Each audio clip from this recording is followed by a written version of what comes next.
we have a freestanding building that we're on the second floor, 609 Route 109 in West Babylon. The building is still there. Oddly enough, when Jenks came to my house for the first time, that works with Tank right now. Yeah. I took him for 6 hours and I showed him every building I owned, every place I went to. And he was floored. So you walk into this building, and on the left side, there was this little office, tiny office, smaller than this. And there was these two guys. And their job, what they did was supply strippers for strip clubs on Long Island. And this is like 83. And the strippers and strip clubs in the 80s, they were like crack whores. You know what I mean? They were disgusting, very thin, no tits, gross girls, but they were doing it for the money. He would send them up to my office. And we'd just fuck the fuck shit out of them, whatever. We didn't give a fuck at the time. You 20, you'd fuck anything, whatever, then just do what you got to do. All of a sudden, one day, this fucking guy in a fucking gazillion-dollar suit with gazillion-dollar jewelry is in the office. And he goes, "Hey, kid, come here." He goes, "Yeah, I'm Joey Bangman. I just got out of jail. Did 17 years. I killed 5 people." He goes, "My 2 guys here say you're a fucking guy. You're a fucking earner. You're a fucking Jew. I'm going to call you Stewie the Jew. You're a fucking earner." He goes, "I want to do business with you."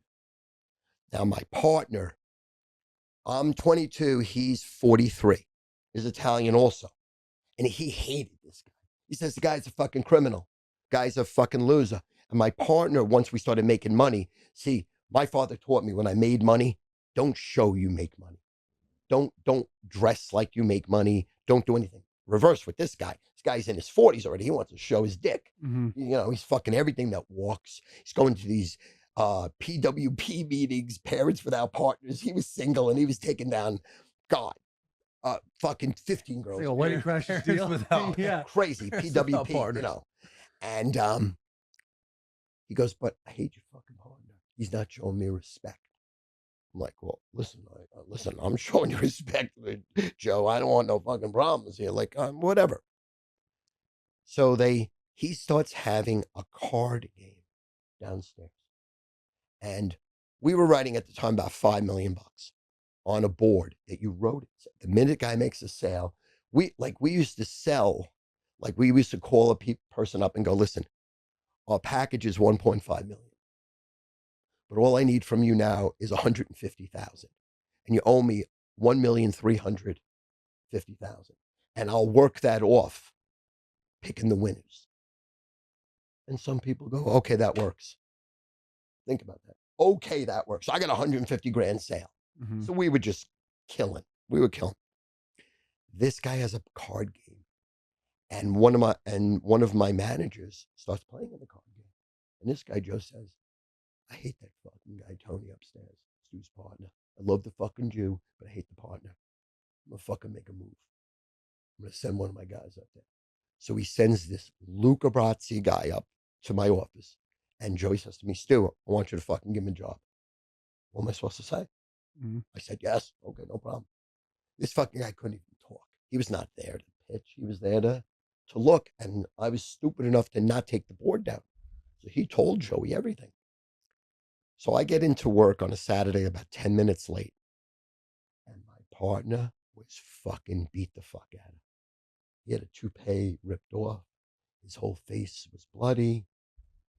He goes, "Fucking Joey, fucking send someone here to beat me up." I go, "How do you know it was Joey?" He goes, "What are you talking about? We know it was Joey. Because the day before we fired this Luca Brazzi guy. And it was a real hole to do, even getting him out of the office." So then my partner now has this fucking idea. Because I went back to my father, and my father was friends with my uncle who worked for the FBI, and he took pictures. He said, "Get out of the business. What are you, fucking crazy? It's mafia business. Get out of the fucking business. You got a fucking issue here. What are you going to do? Get out of the fucking business. Do something else. Anything else. Just get the fuck out."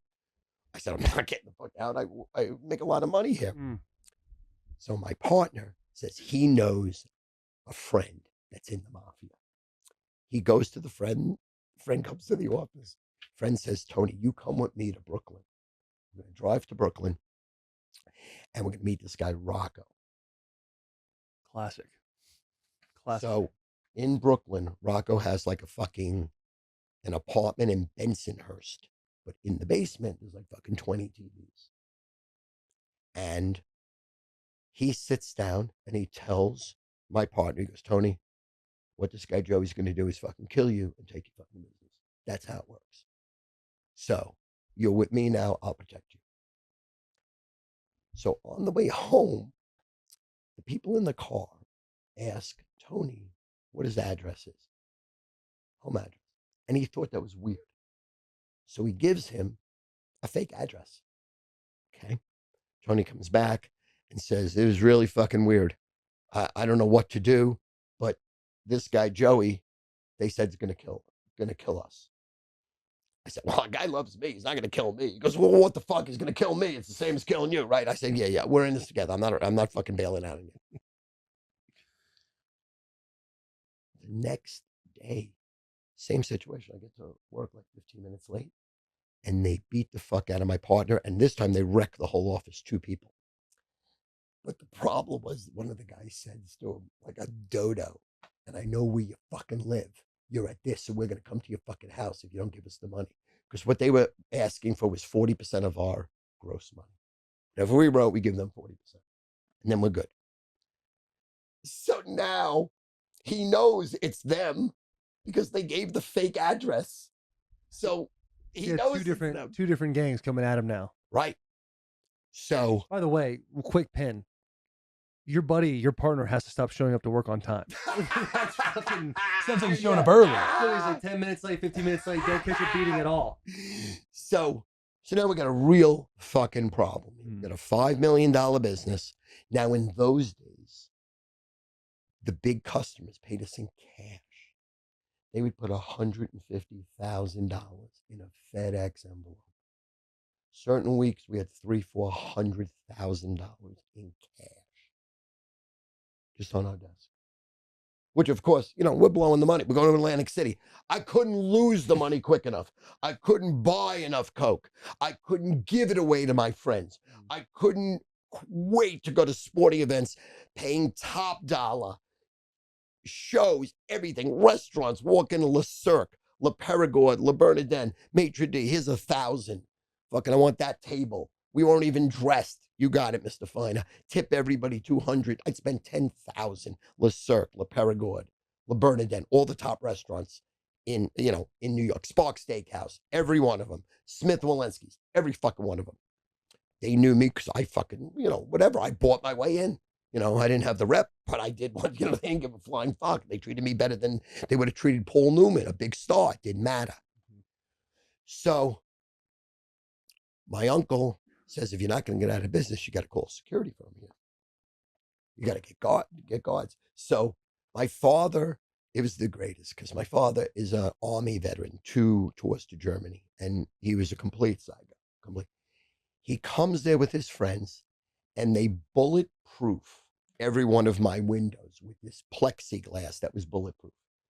He puts starters in all of our cars so that we could start the car from the top of the office, because he says that's how they do it. They're going to blow up your fucking car. You're like, he's whatever. This is nuts. We sleep at the office. We get 2 security guards on guns, walk around with us everywhere we go for 2 weeks. They build a wall now where to get into my office, you have to buzz. There's a guy sitting there with a shotgun in full view. They buzz you in. Under our desks, every one of them, shotguns, unlimited ammunition. I never shot a shotgun in my life. Not even half the fucking people there. You know what I'm saying? Like, if we had to shoot it, there's no way. I would have had to take a shotgun. I thought about it in my head. I would take the shotgun and beat the person with it. I'm not shooting. Yeah. Right. Literally, there's no way. And Sandy at the time is working for me. Her father is working for me. Her sister-in-law is working for me. Her brother-in-law is running the business. So this is like a psycho family operation. This is a serious fucking situation. And we're making too much money. Like, I'm like, it's too easy money. And I'm picking fucking winners left and right, too, mind you. I'm picking fucking every winner, every Super Bowl. I catch every Monday night underdog. I catch every Sunday underdog. I'm like fucking unconscious. People can't wait for me to give the picks out. I'm giving the pick out on Tuesday because I saw the games already. I was able to click immediately. They're flying to Vegas with $100,000, $150,000. They're borrowing money from Shylocks at 2 to 3 points a week, taking that money, going to Vegas to bet the games because I was that good at that time. So I had a major following. I was number one in the country, in the fucking country. So then all of a sudden, after about 6 days, one of the guys sitting there at the door he goes, "You can't live like this." He goes, "Listen, I'm going to send someone to your office. They'll solve this fucking problem." So I said, "Good." This guy comes in with a fucking cigarette. Fucking just like a pure fucking movie. Me and my partner behind our desks. This guy goes, "I'll solve your problem." He's smoking. I go, "Solve your problem, 25,000. I'm like, 25,000? We'll give it that to you right now. No. 25,000 for life. Every year. And once a year, you go to a Christmas party and you give the boss $5,000. I'm like, we're in. Now, most people said to us, most people that I went to after I did the deal, they said, "Listen, they're the same as the other two. They're going to take over your fucking business, you stupid fucking Jew. Are you crazy? What are you doing? It's going to go so bad, so quick." Okay. Oh, I had to piss so bad. Yeah, go ahead. But don't tell Time anyone the out. story. Time out. Don't tell anyone. We're literally going to sit in silence. Yeah, okay, good.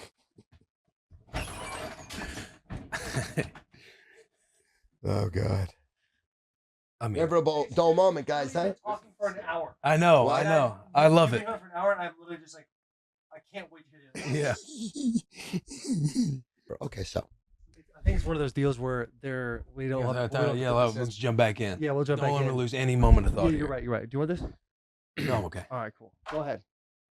Okay. So now he says, this is the plan. Because they know that Tony, my partner, is not with anybody. Because they smacked him around. They asked him if he was with anybody. He said no.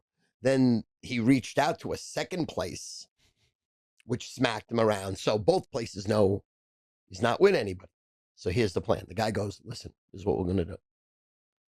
I'm going to bring my guy back here." Because the guy that we met was not the guy. The one that you're going to pay 25 for life. Correct. Okay. Correct. So he brings his buddy. And his buddy says to me, "This is what we're going to do. We're going to go downstairs right fucking now. Okay? And here's what the story is. You've been with me since 7th grade. You had a problem selling tickets. And I solved the problem. And you fucking with me. And it's on record. And it's on order. And I put it on order." I said, "Listen, why can't you go down without me?" He goes, "Don't worry about it. I'm not going to do anything. I'm just going to talk to him. We know this shit. We've done this before." I'm like, okay. And the things I did in this late, in 10th, 11th, 12th grade is I sold concert tickets. I got the first 5 rows for every show at the Nassau Coliseum, Madison Square Garden, all of Jersey, all of Connecticut, all of Philadelphia. In I think 11th grade, me and Sandy bought 7th row center for Genesis at Madison Square Garden for the Then There Were 3 tour. Gabriel left. It was the first album they came out without Peter Gabriel. I don't know if you're familiar with Genesis, Phil Collins and whatever.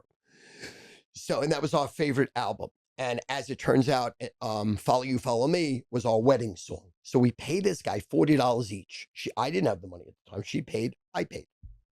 Dutch. And we sit 7th row center. We meet this guy. And this guy says to me, "I need you to bring down people to wait online for me. It's either the night before, we wait online from like 8 at night, until the show goes on sale, or 6 o'clock in the morning, you have people online, and then we filter people in where you are. I said, okay. So I sold concert tickets and I sold pot.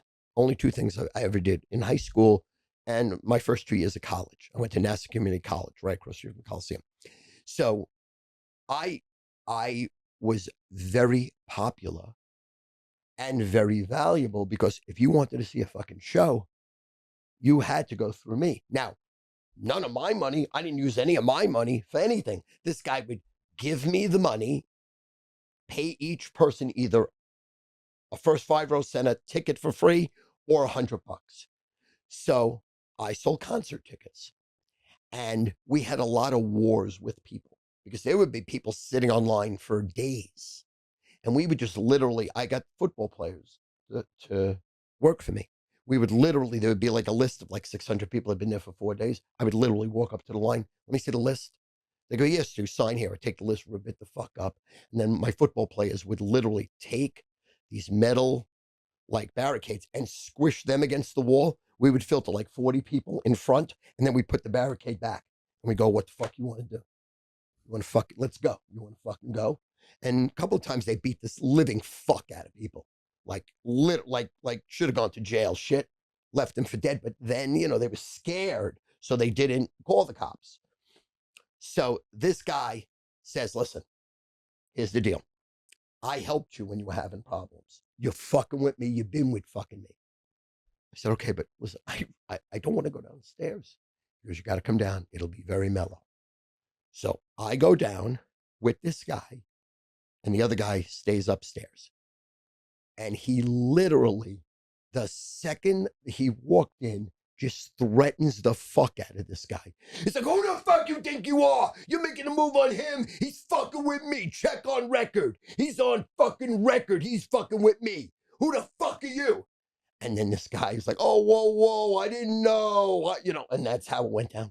I didn't know. How am I supposed to know? I didn't know. I hate his fucking partner. Disrespected me. Doesn't say hello to me.